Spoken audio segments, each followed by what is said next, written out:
Le Sendai Framework Monitor est un outil afin de suivre les progrès effectués au niveau mondial, régional et national, se rapportant aux priorités du cadre de Sendai et aux cibles des ODE, grâce aux données fournies par les pays.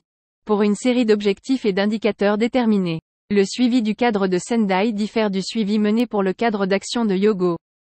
À plusieurs titres. Auparavant, les informations transmises étaient surtout d'ordre qualitatif et la responsabilité reposait principalement sur les agences nationales de gestion des catastrophes pour la rédaction des rapports qui comprenaient des auto-évaluations sur les avancées entreprises par les pays. Le Sendai Framework Monitor combine des comptes rendus qualitatifs avec une plus grande attention aux données quantitatives, ce qui facilite la comparaison des progrès au niveau mondial.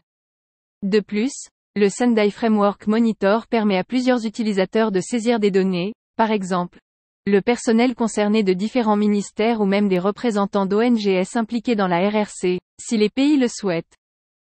De surcroît, le cadre de Hyogo n'était pas étroitement lié au processus de renseignement des progrès, en vue des objectifs du millénaire pour le développement, alors que le Sendai Framework Monitor partage directement les données entrées sur la plateforme avec le système de renseignement des ODE, ce qui supprime l'obligation de rapporter les mêmes données deux fois à des agences différentes.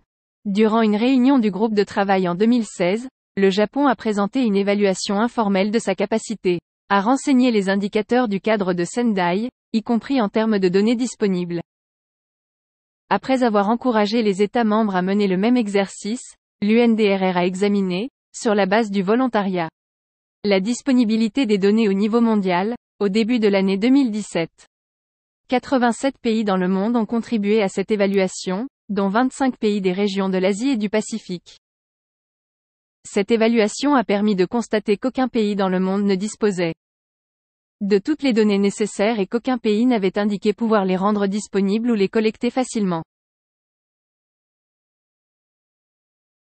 Ce graphique représente la disponibilité des données par objectif et montre que seulement 84% des pays disposent des informations de base liées aux décès et personnes disparues, et que l'objectif F représente un défi particulier pour la plupart des pays, car les données de ce type n'ont souvent jamais été collectées et exigent la coordination de plusieurs parties prenantes nationales et internationales.